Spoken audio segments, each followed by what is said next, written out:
بسم اللہ الرحمن الرحیم۔ السلام علیکم ورحمۃ اللہ وبرکاتہ۔ ہاشمی درس حدیث کے معزز سامعین، آج کی ویڈیو میں آپ کو قیامت کی وہ 5 نشانیاں بتائیں گے جو ظاہر ہو چکی ہیں، لہٰذا ویڈیو میں اینڈ تک رہیے تاکہ کوئی بھی اسلامک انفارمیشن آپ سے مس نہ ہونے پائے۔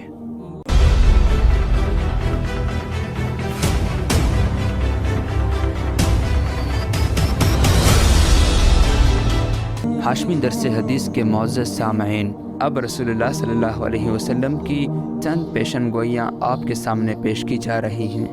نئے عقیدے اور نئی حدیثیں رائج ہوں گی۔ حضرت ابو ہریرہ رضی اللہ تعالیٰ عنہ فرماتے ہیں کہ رسول خدا صلی اللہ علیہ وسلم نے فرمایا کہ آخری زمانے میں بڑے بڑے مکار اور جھوٹے پیدا ہوں گے جو تمہیں وہ باتیں سنائیں گے جو نہ کبھی آپ نے پہلے سنی ہوگی اور نہ تمہارے باپ دادا نے۔ تم ان سے بچنا اور انہیں اپنے سے بچانا، وہ تمہیں گمراہ نہ کر دیں اور فتنے میں نہ ڈال دیں۔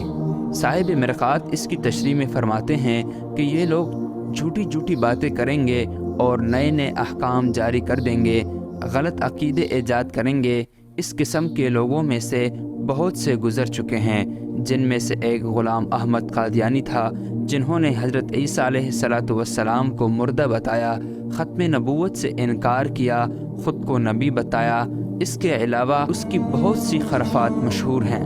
ملت اسلامیہ کے لیے ایک بہت بڑا فتنہ یہ ہے کہ جو کوئی باطل جماعت عقائد فاسدہ لے کر کھڑی ہوتی ہے تو اس کے ہم نوا قرآن و حدیث سے ان غلط عقائد کا اثبات کرنے لگتے ہیں۔ چنانچہ آج کل کمیونزم قرآن شریف سے ثابت کیا جا رہا ہے اور موجودہ جمہوریت کو اسلام کی جمہوریت کے مطابق بتایا جا رہا ہے۔ ایک صاحب نے تو غضب ہی کر دیا جب ان سے کہا گیا کہ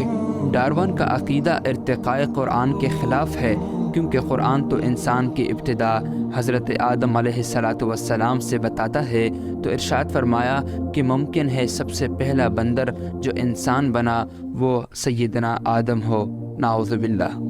عمر میں بے برکتی ہو جائے گی۔ حضرت انس رضی اللہ تعالیٰ عنہ فرماتے ہیں کہ رسول خدا صلی اللہ علیہ وسلم نے ارشاد فرمایا کہ قیامت اس وقت تک قائم نہ ہوگی جب تک کہ وقت جلدی جلدی نہ گزرنے لگے۔ پھر اس کی تشریح میں فرمایا کہ 1 سال 1 ماہ کے برابر ہوگا، 1 ماہ 1 ہفتے کے برابر ہوگا، اور 1 ہفتہ 1 دن کے برابر ہوگا، اور 1 دن گھڑی کی برابر ہوگا، اور 1 گھڑی ایسے گزر جائے گی جس طرح آگ کا شعلہ یکایک بھڑک کر ختم ہو جاتا ہے۔ اس کی تشریح میں مولانا عاشق الہی مہاجر مدنی رحمۃ اللہ علیہ ارشاد فرماتے ہیں کہ وقت جلدی جلدی گزرنے کا مطلب یہ ہے کہ اس کے بارے میں شراح احادیث کے مختلف اقوال ہیں۔ اقرب اور راجح قول یہ ہے کہ عمریں بے برکت ہو جائیں گی اور انسان اپنی عمر سے دین و دنیا کے وہ سب فائدے حاصل نہ کر سکے گا جو اس وقت لمبے وقت میں حاصل ہو سکتے تھے۔ فقیر عرض کرتا ہے کہ آئندہ عمروں میں کیا کچھ بے برکتی ہونے والی ہے، اسے تو خدا ہی جانے۔ اس وقت کا حال یہ ہے کہ جب مہینہ یا ہفتہ ختم ہو جاتا ہے تو فوراً خیال آتا ہے کہ ابھی تو شروع ہوا تھا، یکایک ختم ہو گیا۔ اس حقیقت سے آج کل کے انسان انکار نہیں کر سکتا۔ کنجوسی عام ہوگی اور قتل کی کثرت ہوگی۔ حضرت ابو ہریرہ رضی اللہ تعالیٰ عنہ فرماتے ہیں کہ رسول خدا صلی اللہ علیہ وسلم نے ارشاد فرمایا کہ آئندہ چل کر زمانہ جلدی جلدی گزرنے لگے گا اور علم اٹھ جائے گا، فتنے ظاہر ہوں گے اور دلوں میں کنجوسی ڈال دی جائے گی اور قتل کی کثرت ہوگی۔ شراب کو نام بدل کر حلال کریں گے۔ حضرت عائشہ صدیقہ رضی اللہ تعالیٰ عنہ فرماتی ہیں کہ رسول خدا صلی اللہ علیہ وسلم نے ارشاد فرمایا کہ سب سے پہلے اس طرح اسلام کو بگاڑنے کی کوشش کی جائے گی کہ شراب پئیں گے۔ صحابہ رضی اللہ تعالیٰ عنہم نے سوال کیا کہ کیا مسلمان شراب پئیں گے، حالانکہ خدا نے اسے سختی سے حرام فرمایا ہے؟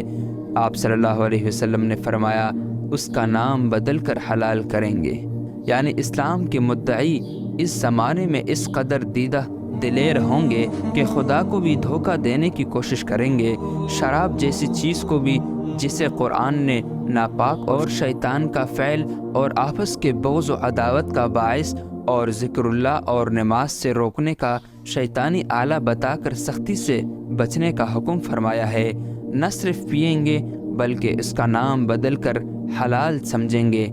عالموں اور مفتیوں کو اس کا نام کچھ اور بتائیں گے جس سے حرمت کا فتویٰ نہ دیا جا سکے۔ ایک شراب ہی کیا، آج کل تو بہت سی حرام چیزوں کو تعویل کر کے حلال سمجھ لیا گیا ہے، اور تعویلیں اس قدر لچر ہیں کہ تار عنقبوت یعنی مکڑی کا جالا سے زیادہ ان کی حقیقت نہیں ہے۔ ننگی عورتیں مردوں کو اپنی طرف مائل کریں گی۔ حضرت ابو ہریرہ رضی اللہ تعالیٰ عنہ فرماتے ہیں کہ رسول خدا صلی اللہ علیہ وسلم نے ارشاد فرمایا کہ دوزخیوں کے دو گروہ پیدا ہونے والے ہیں جنہیں میں نے نہیں دیکھا کیونکہ وہ ابھی تک پیدا نہیں ہوئے۔ پھر ان کی تشریح کرتے ہوئے فرمایا کہ ایک گروہ تو ایسا ہوگا جو بیلوں کی دموں کی طرح لمبے لمبے کوڑے لیے پھریں گے اور ان سے لوگوں کو مارا کریں گے، صبح و شام اللہ کے غصہ، ناراضگی اور لعنت میں پھرا کریں گے۔ دوسرا گروہ وہ ایسی عورتوں کا پیدا ہونا ہے جو کپڑے پہنے ہوئے بھی ننگی ہوں گی، غیر مردوں کو اپنی طرف مائل کریں گی اور خود بھی اس کی طرف مائل ہوں گی۔ ان کے سر اونٹوں کی جھکی ہوئی پشتوں کی طرح ہوں گی، نہ جنت میں داخل ہوں گی نہ جنت کی خوشبو سونگیں گی، حالانکہ بلا شک و شبہ جنت کی خوشبو اتنی دور سے آتی ہے، یعنی سالہ سال کی مسافت سے جنت کی خوشبو آتی ہے۔ اس حدیث کی تشریح میں مولانا عاشق الہی مہاجر مدنی رحمۃ اللہ علیہ ارشاد فرماتے ہیں کہ اس حدیث میں دو پیشن گوئیاں ذکر ہیں۔ ایک ظالم گروہ کے بارے میں ہے کہ کچھ لوگ کوڑے لیے پھریں گے اور لوگوں کو ان سے پیٹا کریں گے، یعنی اقتدار کے نشے میں ضعیف اور بے کس پر ظلم کریں گے اور بلا وجہ خواہ مخواہ عام پبلک کو ستائیں گے۔ دوسری پیشن گوئی عورتوں کے حق میں ارشاد فرمائی ہے کہ آئندہ زمانے میں ایسی عورتیں موجود ہوں گی جو کپڑے پہنے ہوئے ہوں گی لیکن پھر بھی ننگی ہوں گی، یعنی اس قدر باریک کپڑے پہنیں گی کہ ان کے پہننے سے جسم چھپانے کا فائدہ حاصل نہ ہوگا، یا کپڑا باریک تو نہ ہوگا مگر چست ہونے اور بدن کی ساخت پر کس جانے کی وجہ سے ان کا پہننا اور نہ پہننا برابر ہوگا۔ اور آج کل چست ہونے کے ساتھ بدن کا ہم رنگ ہونا بھی داخل فیشن ہو چکا ہے، چنانچہ گندمی رنگ کے ایسے موزے داخل لباس ہو چکے ہیں جن کا پیر سے اوپر تک حصہ پنڈلی سے کھال کی طرح چپکا ہوا ہوتا ہے۔ بدن پر کپڑا ہونے اور اس کے باوجود بھی ننگا ہونے کی ایک صورت یہ بھی ہے کہ بدن پر اتنا تھوڑا سا کپڑا ہو اور بدن کا بیشتر حصہ اور خصوصاً وہ اعضاء کھلے رہیں جن کو باحیا عورتیں غیر مردوں سے چھپاتی ہیں، جیسے کہ یورپ اور ایشیا کے بعض شہروں میں مثلاً ممبئی، رنگون، سنگاپور وغیرہ میں ایسا لباس پہننے کا رواج ہے کہ صرف گھٹنوں تک قمیص ہوتی ہے، آستینیں مونڈے صرف 2-4 انچ ہی بڑی ہوئی ہوتی ہے، پنڈلیاں بالکل ننگی ہوتی ہیں اور سر بھی دوپٹے خالی ہوتا ہے۔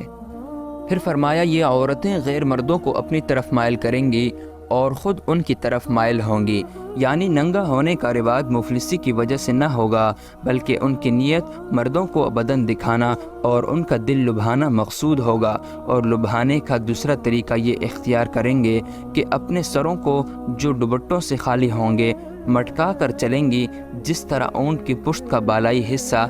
تیز رفتاری کے وقت زمین کی جانب جھکتا ہے۔ اونٹ کی پشت سے تشبیہ دینے سے یہ بھی بتایا کہ بال پھلا کر اپنے سروں کو موٹا کریں گی۔ پھر فرمایا ایسی عورتیں جنت میں داخل نہ ہوں گی بلکہ اس کی خوشبو تک نہ سونگیں گی۔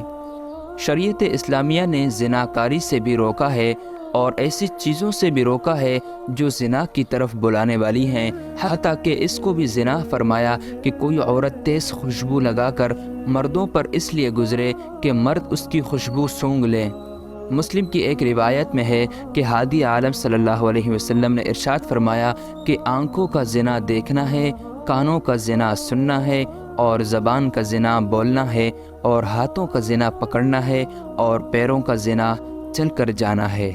حضرت ابن مسعود رضی اللہ تعالیٰ عنہ فرماتے ہیں کہ رسول خدا صلی اللہ علیہ وسلم نے ارشاد فرمایا کہ عورت چھپی ہوئی چیز ہے، جب باہر نکلتی ہے تو اسے شیطان تکنے لگتا ہے، یعنی گور کر دیکھنے لگتا ہے۔ بہقی کی ایک روایت میں ہے کہ جو نامحرم پر نظر ڈالے اور جو اپنے اوپر نامحرم کی نظر پڑنے کی خواہش اور تمنا کرے اس پر اللہ کی لعنت ہے۔ حضرت ابو امامہ رضی اللہ تعالیٰ عنہ سے روایت ہے کہ رسول خدا صلی اللہ علیہ وسلم نے ارشاد فرمایا کہ جو مسلمان بلا اختیار و ارادے ایک مرتبہ کسی عورت کا حسن دیکھ لے، یعنی اچانک بغیر ارادے کے اس کی نظر پڑ جائے اور پھر اس نظر کو باقی نہ رکھے بلکہ اپنی آنکھ بند کر لے، تو خدا اس کے بدلے اسے ایسی عبادت نصیب فرمائے گا جس کی حلاوت مٹھاس وہ محسوس کرے گا۔